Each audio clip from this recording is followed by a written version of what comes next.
Morlun, also known as the Devourer of Totems, has been affiliated with the Inheritors. His abilities include superhuman strength and durability, enhanced speed, agility, stamina and reflexes, extended longevity, and the ability to absorb life force via physical contact. When Spider-Man met a similarly empowered man named Ezekiel, Ezekiel explained to him that Spider-Man's power were not an accident, and that the spider that bit him did so voluntarily to pass its abilities onto Spider-Man before it died.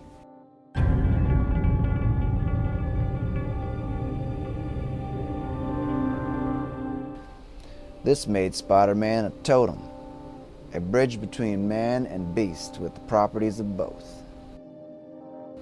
Ezekiel then warned Spider-Man that, as a totem, he was in danger from those who would seek to destroy such beings.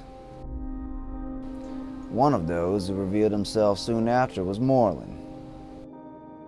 Little is known about exactly what Morlun is and where he comes from. According to Ezekiel, as long as totemistic forces have walked the earth, there have also been those who have fed on them. While Morlun and his brothers, it is not known how many there are in existence, but Morlun is not the only one, can subsist on the life forces of normal humans and non-totemistic superhumans for a time. They always crave a pure host, and Spider-Man fits the bill perfectly. After Spider-Man's meeting with Ezekiel, Morlun and his hapless minion Dex suddenly began tormenting Spider-Man from the shadows, stalking him and wreaking havoc with his spider sense. Morlun finally revealed himself when Spider-Man was investigating a fire at the wharfs, punching him with what Spider-Man claimed was the hardest punch he had ever felt. Morlun then told Spider-Man that he would eventually kill him, and now that they had made physical contact, he could find Spider-Man wherever he went. Though Spider-Man fought back, Morlun continually regained the upper hand. Spider-Man tried to flee, but Morlun was able to find him easily and resume the fight. Spider-Man finally got away after Morlun burned down the building they were fighting in, but Ezekiel told him it was no use. Morlun would find him once again and kill him. Morlun continually attacked Spider-Man over the next few days, endangering the lives of innocent citizens as Spider-Man tried to flee. With Ezekiel's help, Spider-Man managed to briefly escape with a sample of Morlun's blood, which he discovered contained the DNA of every genus in the animal kingdom. Realizing that Morlun's DNA was pure, Spider-Man found a weakness he could exploit. Luring Morlun to a nuclear power plant, Spider-Man injected himself with a dose of radiation that would kill a normal human being, but was only enough to weaken him due to the radiation already in his blood. When Morlun arrived, he prepared to feed, only to be burned instead by the radiation in Spider-Man's blood.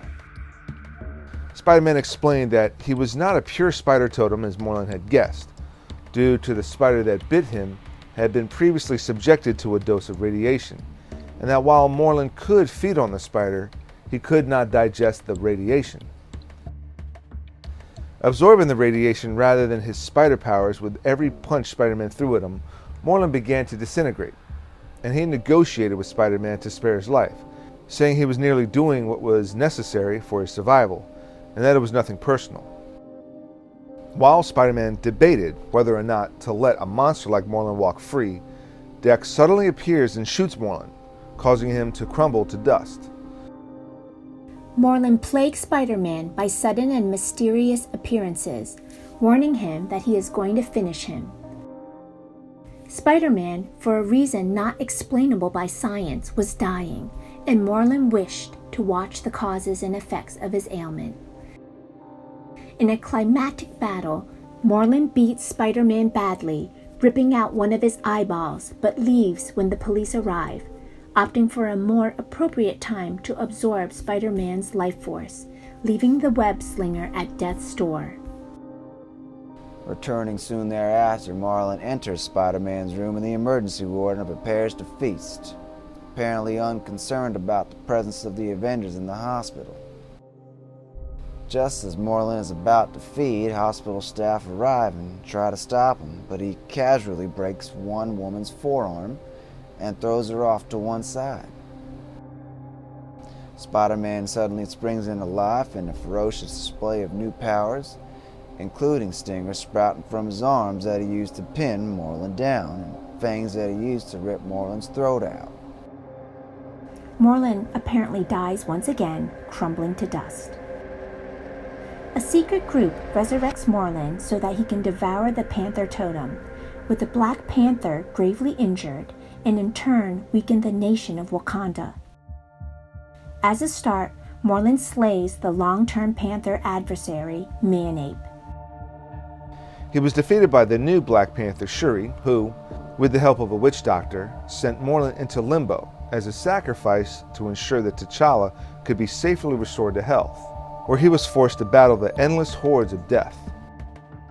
Morlun senses the opening of the vault into which a girl named Cindy Moon was imprisoned, following her being bitten by the same spider that gave Spider-Man his superhuman powers.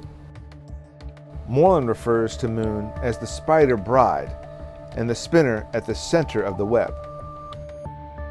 Morlun later appears alive as he travels to Earth 311 and kills and drains the life essence of that universe's Spider-Man. Morlun's mysterious past was revealed that he is from a universe designated Earth 001, and that Morlun and his estranged family, known as the Inheritors, took part in a battle against the Master Weaver and succeeded in capturing it at the cost of the life of the Inheritors' unnamed matriarch. With the power of the Master Weaver, they used its power to conquer Earth 001. They then use the Master Weaver's power to travel between dimensions and hunt all Spider Totem avatars. Morlun, along with the other Inheritors, have been shown killing several alternate universe versions of Spider-Man, some of which are witnessed by Spider UK of the Captain Britain Corps. Spider UK sets out to travel through the web of life in order to save all the remaining Spider-Men from the Inheritors. Meanwhile, the Inheritors' massive dinner table laden with crippled spider totems are waiting for Morlun as he returns carrying Spider Totem. Morlun is furious with his brother, Deimos, and tells him it is his Spider Totem as they fight until their father Solus intimidates them. Solus reminds them that he has known all along where the Bride, the Other, and the Scion are located, and about a prophecy that will bring the downfall of the Inheritors. He asks his son what is his desire. Morlun, of course, responds that his wish is to be his father's chosen heir. The Great Web is his legacy and obligation. Solus corrects him, stating that the web is all things and everywhere, and that it is their kingdom, making them the inheritors of all creation. Morlun and the Inheritors invade Captain Universe's dimension, where a large group of Spider-Men are gathered to battle. The Inheritors cannot face the power of Captain Universe's Spider-Man, who destroys the Inheritors' members, but reveal that all the Inheritors' members can regenerate from a cloning process in an alternate dimension, which explains Morlun's mysterious resurrections from the dead twice. When his father, Solus, depowered, kills Captain Universe, the safe zone is eventually compromised. Morlun then grabs Spider-Girl's infant brother, Benji, and proclaims him as the Spider Scion.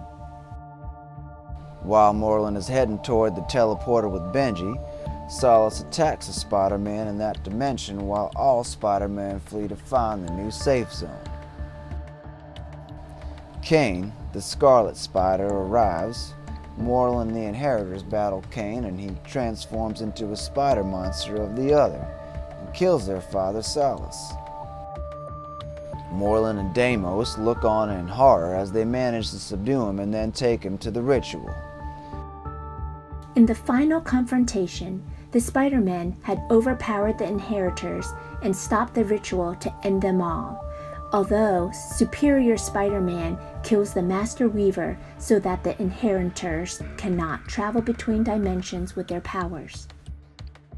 Enraged, Morlun tries to attack the Spider-Man we know of New York, but he uses the teleporter to trap Morlun in a distant dimension, a world decimated by a nuclear explosion, arguing that he is not killing Morlun as he is prepared to die there as well, and Morlun could reach a nearby fallout bunker erected by the local Ezekiel to keep the local spider totem safe for protection.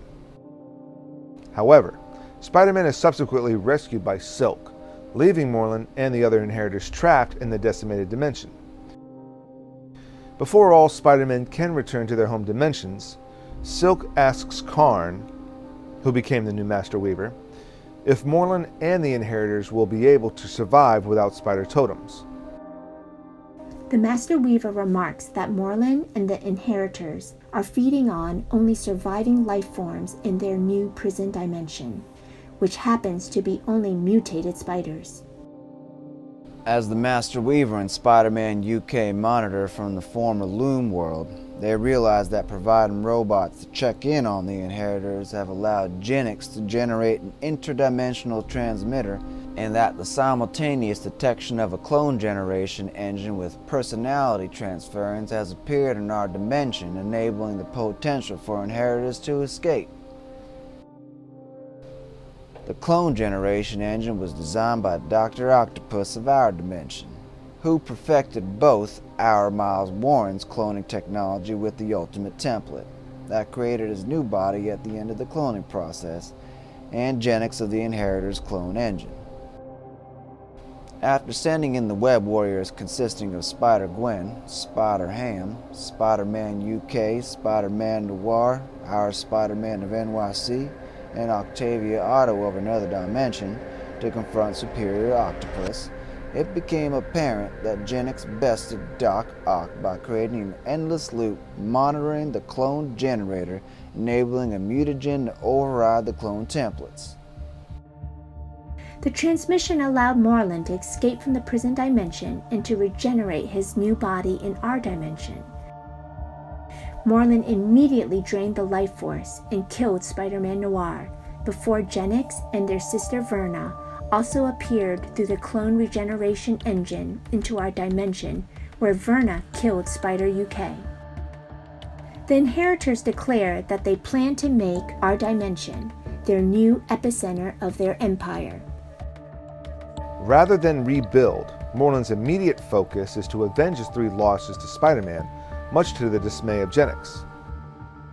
Verna tells Genix to let Morlun have his fun. Morlun travels to our dimension where he attacks Spider-Man when he's tired. While fighting, Spider-Man calls J. Jonah Jameson to get a wristwatch that will signal reinforcements. Morlun catches up to Spider-Man and is about to kill Spider-Man when his team arrives and helps fend off Morlun. After they leave, Spider-Man tricks Morlun into entering a cage and shoots tranquilizer darts at him. With Morlun defeated, Spider-Man tells Morlun that he lost because he is too arrogant and will never beat Spider-Man. At the end of what is known as Spider-Geddon, Morlun is the only inheritor left. Morlun has the ability to drain the life force from other beings through physical contact. Depending on the power of the individual he drains, Morlun's powers and vitality can increase substantially. Without periodic feedings, Morlun will age and weaken. Morlun had some degree of superhuman strength and durability, the limits of which aren't fully known.